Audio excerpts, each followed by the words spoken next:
Growing up in church, I did not have the opportunity to just be someone who attended. All eyes were on me because my father was the pastor. As a child, it was tough because I felt restricted. The expectation that was placed on me because of my dad was unrealistic and unwelcome. It just simply wasn't my calling. From then, I resented the church, and the thought of church felt like a personal imprisonment. I wasn't able to speak my mind or even talk about how I was feeling. I was expected to be perfect.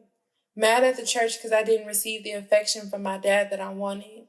I was replaced by the people who didn't respect him enough to even care for his mental stability. My dad is very passionate about his church, and oftentimes I felt he put the church first over his family, and I was angry at him for it. In completion of this documentary, I was able to understand his decision when it came to the church, the dedication and time commitment that he gave mentally, physically, and financially. So Beyond the Pulpit tells the story of two pastors out of many just like my father that have experienced stress from clergy. They each have their own coping mechanism and motivation that has kept them in their role.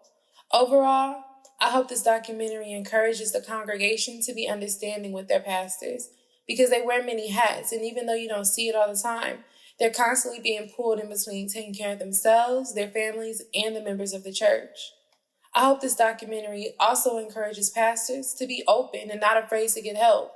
They should not be judged or labeled as unqualified, but yet understood that they're humans too, and they experience the same emotions as any of the rest of us.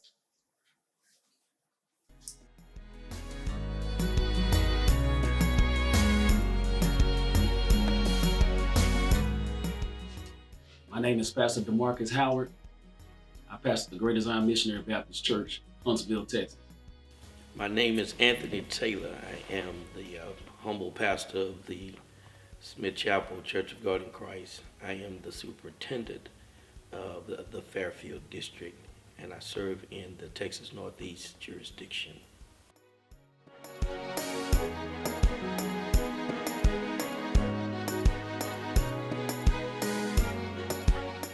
Well, I can say at the age of 10, God really started to deal with me about becoming a minister. Mom, singing places with my sisters, going to revivals and things like that. I would always be the one to get picked on by the evangelist or the pastor that was over that church. And he would always prophesy over my life and say that I was going to be a preacher. Come now. True healing is getting ready to take place. True healing takes place whenever you admit to God, God, I'm broken and I need you right now. One day, I was going to be a minister. One day, I was going to be a pastor. One day, but as a young child, you ignore things like that. But as I began to grow and things like that in my teen ages, he still began to deal with me. When I was out in the club, he would still deal with me. And I realized even being in the world, I couldn't be like everybody else. There was something, people could see it. I was different from all of my other friends. I really couldn't do things that they were doing because God would always convict me about it. And so I believe at the age of 27, God really began to deal with me about my calling. And this was a moment in my life when I couldn't run, I couldn't escape. He just cornered me in, and I had to accept my calling. At a church, at a service, it was Thursday night. I remember it like it was yesterday. A young man came up to me after church. I was playing the piano, and he said to me that God's going to use you in a powerful way, that it's going to be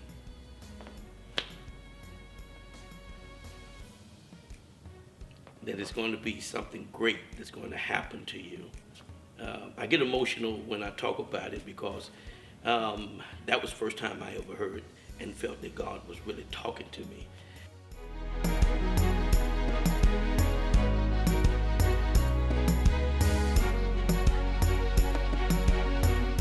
as a pastor, you have to be mentally stable.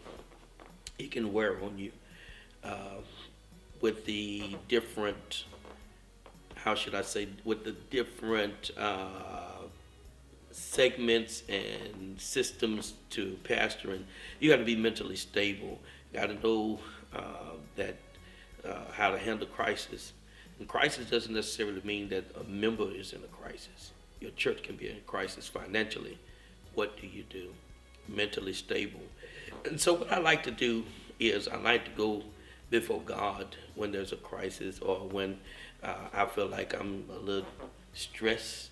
I go to God and lay out before God. I have my music. I have soft music. You don't need no beepity boppity boom. You need some soft meditation music. And so I meditate with God. I meditate and I ask God, I say, God, what is it that you want me to do? How you want me to handle it? Now, most people would have you believe God talk to you right off. Sometimes God won't say nothing to me. But God is always speaking. God is always speaking. He'll show me something. It may not hear this melodious voice. I am God. People think God is that. It's not going to always be like that. I may see something. I may see a sign. There may be a writing on a sign. There may be some in the trees. He may wave at me. You always got to know that God is always speaking, and you got to always be listening and hearing what to do. Well, thank God that I stay active, working out every day, walking, staying healthy, staying prayerful, because stress is real. And any little problem can cause a pastor to stress out. And I believe that this new millennial preachers, that we have a different mindset. Older preachers back then, they dealt with stress because of other people's problems. They dealt with stress because of something, going against their pastor, going against leadership. They dealt with a lot of stress because they couldn't make everybody in the church happy, and they died from it. But I believe that God has given wisdom to these new preachers, new pastors, that if you stay prayerful, keep yourself healthy, work out, go walking every single day, you can be stress-free. I'm Dr. Alana Curry, and I go by Dr. Alana, trauma psychiatrist. So in fields where people are not necessarily allowed to acknowledge that they have trauma or stress, often they find themselves internalizing it. And that can come out in so many ways. That can come out in unhealthy coping mechanisms like alcohol or doing drugs. That can come out in overeating. That can come out in over worrying. That can also come out in sometimes even abusiveness with family, where it could be physical abuse, or it can even be verbal or emotional abuse that may happen because if I'm expected to be put on such a perfect showing for people on the outside, often the families and the people who are closest to the individual are catch the brunt of them not having the opportunity to speak freely about their own mental health struggles. And that really can lead to a sense of isolation. It can lead to loneliness, and it can even lead to suicidal thoughts or homicidal thoughts, in part because it's so important to have an outlet to talk about these, to talk about when we are feeling stress and trauma.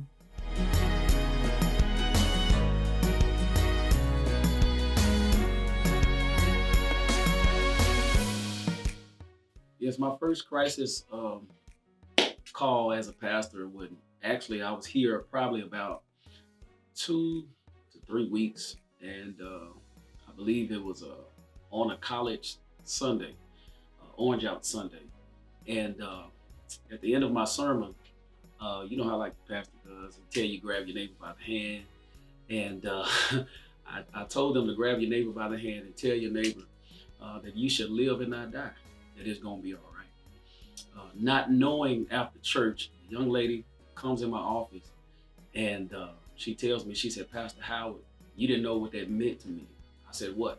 She said, you told us to grab hands with our neighbor. She said, well, the older lady that grabbed my hand, when she grabbed my hand, she said, something got all over me.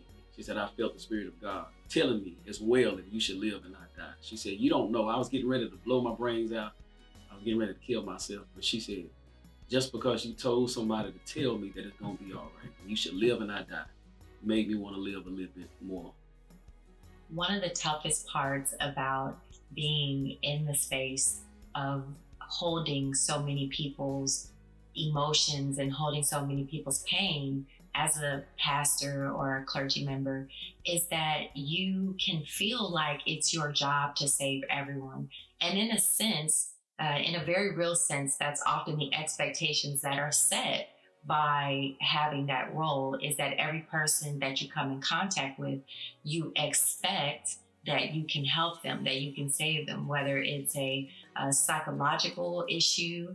And I firmly believe that psychology and spirit, we're talking about the same thing using different words. I believe that the spirit is part of our invisible anatomy that we have not been taught to appreciate.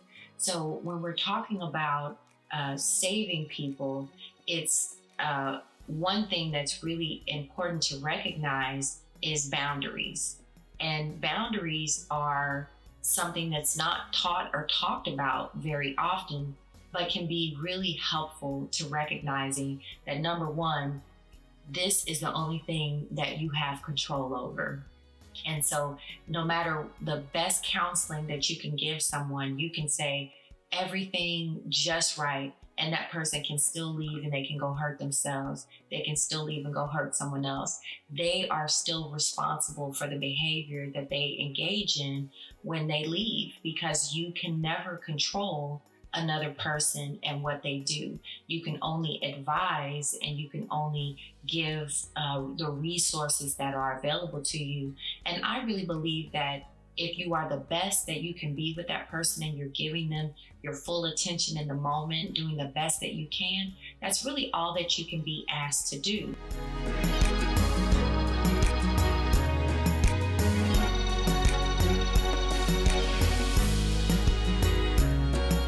First time I wanted to walk away from the ministry, I was preaching, and if you've been a preacher that preached for real and you in the spirit, you know when the word come back and hit you and the people are not receiving the word.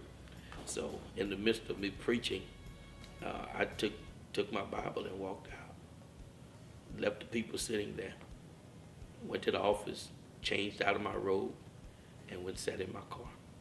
I did want to walk away, but I've learned something as a pastor. You have to teach people. You have to teach them. Teach them the new way of doing things, and show them the new way of doing things. And eventually, as one preacher would tell me, either you would draw them or drive them. And God will make room for you to move forward and press toward the mark of the high calling. It can be really difficult to receive critique and criticism. And one of the first things that happens, we have to go back to the biology. Anytime someone says something that is against what you may already think or might be different from what your intent, and they tell you, hey, your impact was different than your intent, most of the time that's going to set off a process in the amygdala and people feel defensiveness.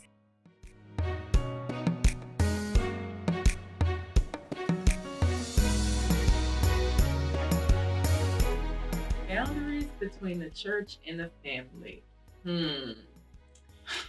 Pastor Howard, he is a people's person, let me tell you. If he could spend all his time on the phone with his members after church talking, he would. And so I would say that would probably be one of our hardest, one of our most difficult things in our relationship, as far as boundaries between the church and family, It's with him being such a people's person. You know, if he could have every member over our house, he would. You know, if he could have, you know, time after church with, you know, members and eat and chat and until nighttime, he would. And so, but those are the things that we take in consideration. You know, Sundays are our family and church time. But Mondays is Preacher Monday. So whatever he wants to do, that's what we do. And so if he wants to go out as a family and eat dinner, and which we do a lot, then we make that time. You know, if he wants to stay in the room, in the bed, and play the game, you know, so be it. That, you know, it's Preacher Monday. Whatever, you know, there's no studying on Mondays. There's no school work on Mondays. It's Preacher Monday. So that I would say that's a big part of our relationship is Preacher Monday as far as boundaries. There are boundaries now. When we first started it, it didn't seem to be. I mean, it could have been, but it didn't seem to be. I may have mentioned earlier, he is very loyal, very dedicated to what God has placed in his hands. And so with that being the case, he just felt like he had to give everything, emotionally, physically, financially, all of it. He felt like he had to give everything that he had. And with the way I was taught and brought up, you didn't say anything. You don't say anything because it's like that's interfering with God's work, or you don't want to interfere with what God has him doing. So I wouldn't say anything at first. And so what I did was I just began to pray and ask God, show me how to be supportive, yet be the supportive wife, but also kind of let him know I'm feeling a little shortchanged over here, you know. But I always wanted him to know I'm supportive in what you do for the Lord. I'm never against what God has you doing, but as being a family man and he's a good-hearted person. So I knew if I ever say anything, that was just crushing, because that was never his intentions, is to his family to be lacking in any way. That was never his intentions. But I thank God, because he did give me a way to let him know, babe, I support you, and that's great, you know. But I was thinking about this, or you know, he began to give me ways. And even though he was giving me ways, it was in a way where I was yet doing my best to build him up and not make him feel bad about what he was doing for the Lord. It is one of there are many jobs that have this overlap, but it's one of the jobs where you work and live all in the same space. It affects every part of your life. So ways that people can manage this is to, number one, set aside a really dedicated time for your family, where you're turning off phones, you're not in your office hours for the job. That's another thing to do, is to actually have office hours and have ways of responding to people or screening, so that it's not coming directly to you through all these channels.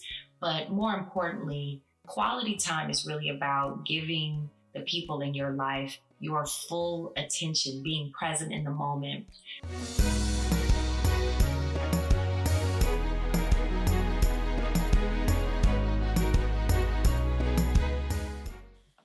Growing up with a pastor as a father came with the good and the bad. It was good because there were a lot of things we didn't get to do. And growing up, we saw our friends going to the parties and we just wanted to experience what everybody else was experiencing. We wanted to do what our friends were doing, but we couldn't. And at that time, we didn't understand. So we were just like all the other kids. We just, I can't ready to get out of here. I'm just ready to be grown. Not realizing that when you get grown, it's a totally different life, but I was thankful because we were protected and we were covered from things that a lot of my friends experienced that I didn't, because I was covered and because my father was in the home setting the boundaries. He was praying. Oftentimes me and my brothers, we think about our childhood and we smile and we laugh because we love being kids. We love growing up. We were all close. We still are close as a family. We grew up family nights, movie nights, doing things together that we still hold on to now. And I know as an adult, when I left home and I got into some things, I wasn't the typical, as they say, PK kid that, oh, you're so bad, you're so much worse than everybody else. I, of course, tried things, but I wasn't a drug addict or anything like that. But of course, I got mixed up in some things. And I remember to this day, there were memories that I had as a child that actually kept me. I would hold on to some things I would think about from when we were growing up that would keep me through those times that I would hit when I got older.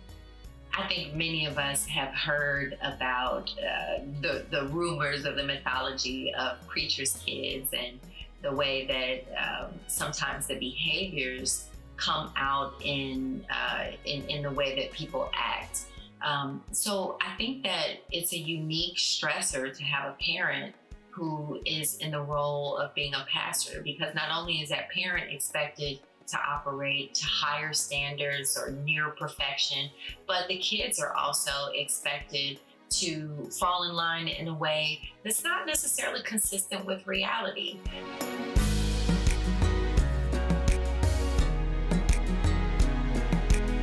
Ultimately, what's needed is an update in our understanding of how our brain and body works, and not only how our physical anatomy, like our brain, our organs, our body, is generating experiences for us, but also our psychological anatomy, our thoughts, our mind, our spirit, our emotions, because all of those are inherently connected and cannot be separated.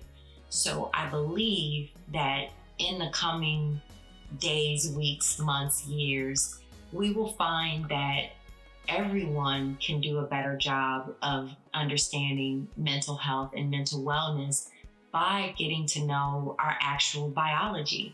I mean, you know that your elbow bends your arm, you know that you have knees and kneecaps. Why haven't you been taught about your amygdala, your reticular activating system, your brain reward system?